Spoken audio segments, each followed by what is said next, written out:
Oops. At least now you have some color. You look as faded as his love for you.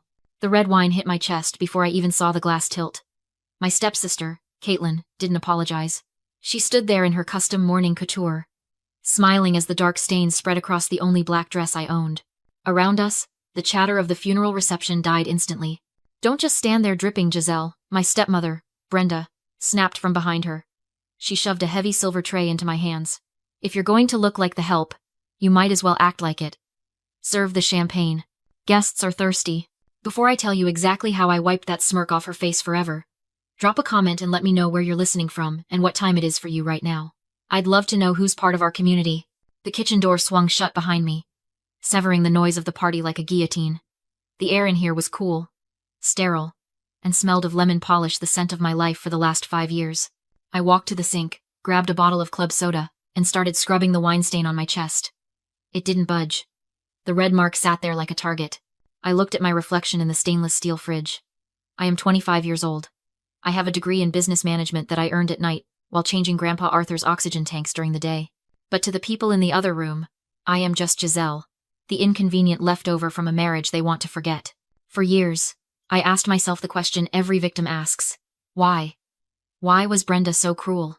Why did Caitlin, who had beauty, money, and freedom, feel the need to trip me in hallways and spill wine on my only dress? Was I really that unlovable? Was I really just a burden? I stopped scrubbing. The answer wasn't about me. It never was. It was the parasite's delusion. Grandpa Arthur was the host. Brenda and Caitlin were the parasites. They fed on his money, his status, and his name. But parasites have a deep, instinctual fear of the immune system. They hate anything that reminds them they are not the body itself. I was the immune system. I was the one who trimmed his nails, read him the market reports, and held his hand when the morphine nightmares set in. I was the only one who made him smile without asking for a check afterwards. They didn't hate me because I was incompetent. They hated me because I was the mirror reflecting their own ugliness. Every time Grandpa looked at me with love, it reminded them that their connection to him was purely transactional. To survive that truth, they had to lower me. They had to turn me into the help, so they could feel like the masters. It was a psychological necessity for them. If I was human, they were monsters. So, I couldn't be human. I looked down at the ruined dress. Let them have their delusion for 1 more hour. Let them think this stain defines me. They thought they were breaking me by making me serve them. They didn't realize they were just giving me a front row seat to their own demise. I dried my hands on a dish towel. The lawyer, a nervous junior associate named Timothy, was due to read the will in 10 minutes. I didn't expect money. I didn't expect a house. Grandpa and I had made our peace long before he took his last breath. But I knew one thing for certain. Arthur Sterling never did anything without a plan. I smoothed the front of my stained uniform, lifted the silver tray of champagne flutes, and walked back out into the lion's den. The heavy oak doors of the library were closed, sealing us in with the scent of old paper and greed.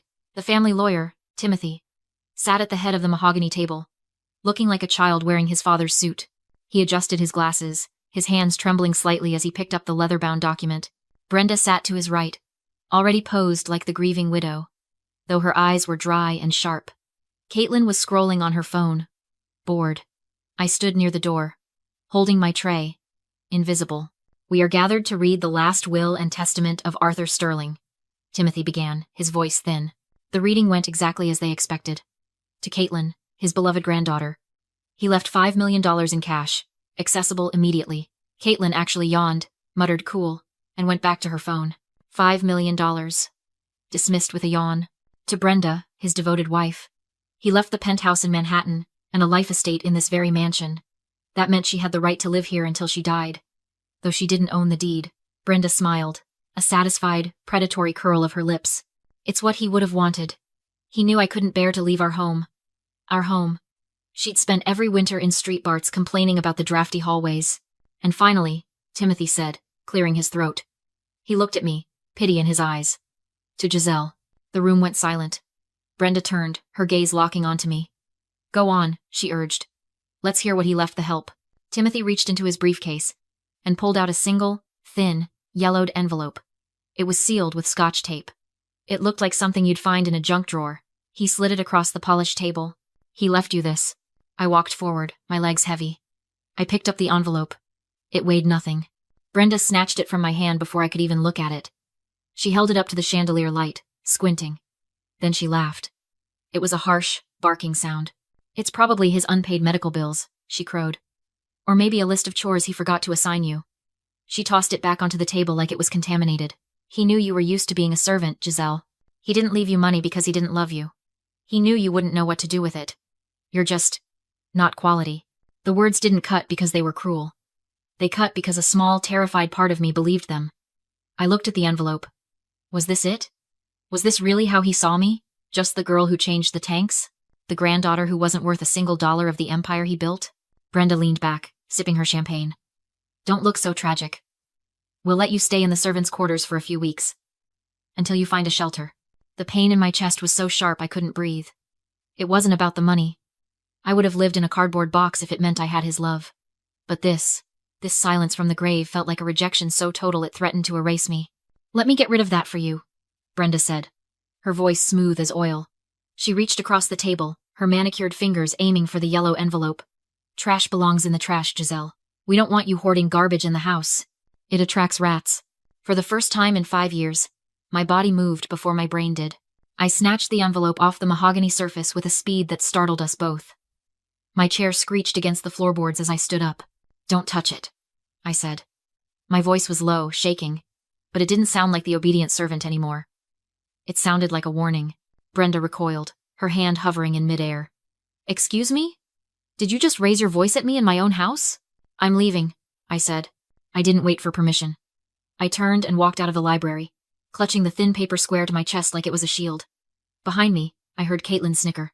Let her go, Mom. She probably wants to go cry in the pantry.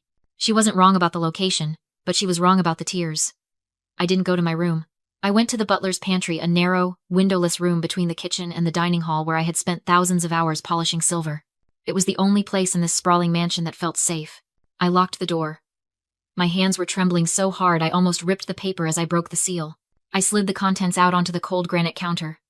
It wasn't a bill. It wasn't a list of chores. It was a single, white index card. On it, in ink that looked like it had been pressed down hard, were 10 digits. A phone number. And below that, a single sentence in Grandpa Arthur's unmistakable, jagged handwriting. Call when the wolves show their teeth. I stared at the words. The breath left my lungs in a rush. He knew. He knew exactly what they would do. He knew Brenda would mock me. He knew Caitlin would try to erase me. He hadn't left me this envelope as a final insult. He had left it as a weapon. He hadn't abandoned me. He had armed me. I pulled my phone from my apron pocket. The screen was cracked. Caitlin had accidentally knocked it off a table last week, but it still worked. I dialed the number. It rang once. Sterling Legal. A voice answered. It wasn't Timothy, the nervous junior associate in the library. This voice was deep, gravelly, and commanded instant respect. It was the voice of a man who ate sharks for breakfast. I knew that voice. It was Mr. Sterling, the chief legal counsel for the entire Sterling Empire. He was Grandpa's oldest friend, and the most feared litigator in the state. Brenda had been trying to get a meeting with him for months, but he never returned her calls. Hello? I whispered. This is Giselle. There was a pause on the other end. A heavy, significant silence. I know who it is, Mr. Sterling said. His tone wasn't dismissive. It was deferential. I have the security team on standby, and the transfer documents are on my desk. I've been waiting for your call, Madam Chairwoman. The world tilted on its axis. Madam Chairwoman, what did you just call me? The deed to the estate and the controlling shares of the Sterling Group were transferred into a blind trust 6 months ago, he said, speaking quickly and clearly. You are the sole beneficiary and the executing officer of that trust. You own the company. You own the assets. And most importantly, Giselle, you own the house you're standing in. I looked at the door of the pantry. On the other side, Brenda was drinking champagne that belonged to me, sitting in a chair that belonged to me, celebrating a victory that didn't exist. Are you ready to take your seat at the head of the table? Mr. Sterling asked. I wiped the last tear from my cheek. It was the last tear I would ever shed for those people. Yes, I said. I'm ready. Come in.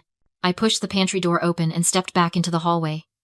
My reflection in the hallway mirror caught my eye. I was still wearing the maid's uniform.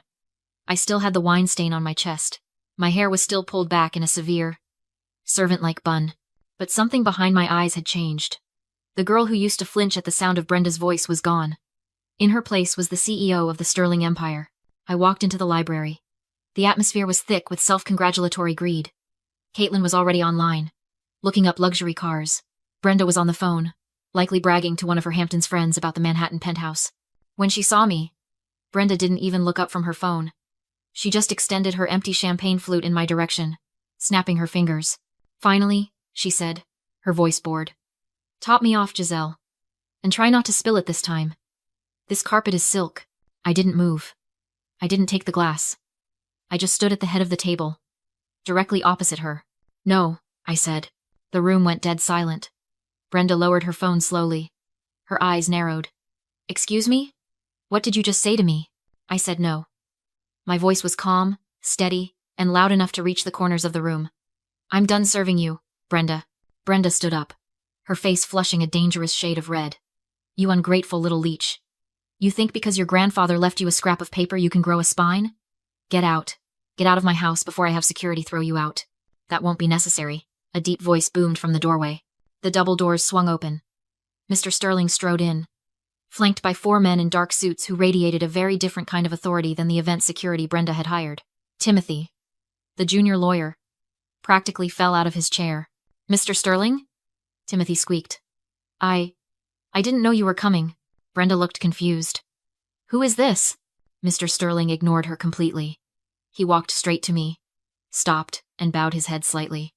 "Madam Chairwoman, the perimeter is secure. Your team is ready." "Chairwoman?" Caitlin laughed, a nervous, high-pitched sound. "What is he talking about?"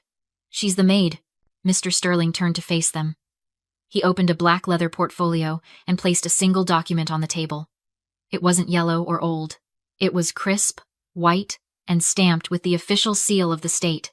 "This is a deed of transfer," Mr. Sterling announced, his voice filling the room. "Executed 6 months ago. Arthur Sterling transferred all real estate holdings, including this estate, and 90% of the voting stock in the Sterling Group into a blind trust." Brenda rolled her eyes.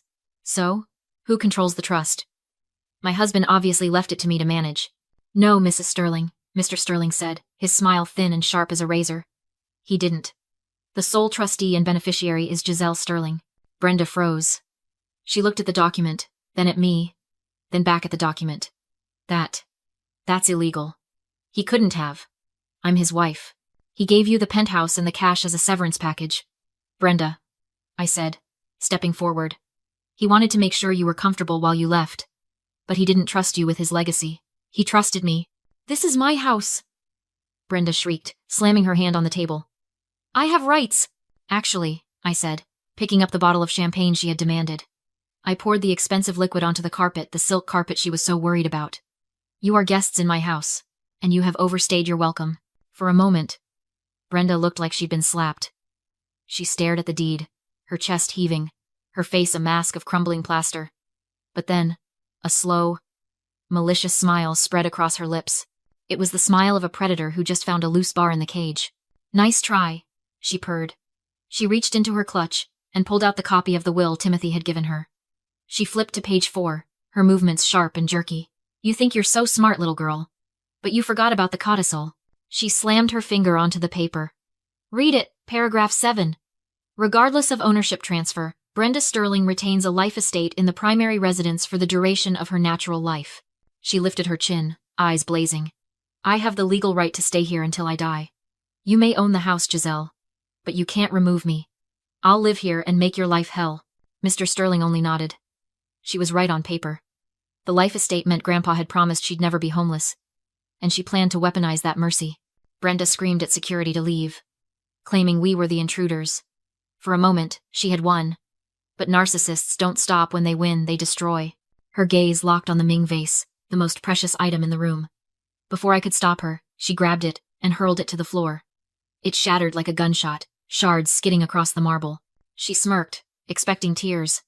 Instead, Mr. Sterling calmly flipped to a new page and read aloud. Brenda's life estate was conditional. Any deliberate damage to the Sterling collection voided it. The vase was item number 1. 4 cameras recorded everything. Brenda's rights evaporated. She was now a trespasser. Panic replaced fury as security seized her. I ordered them to remove her and call the police for felony destruction. She fought, screaming she owned the house, but it was over. Caitlin bolted.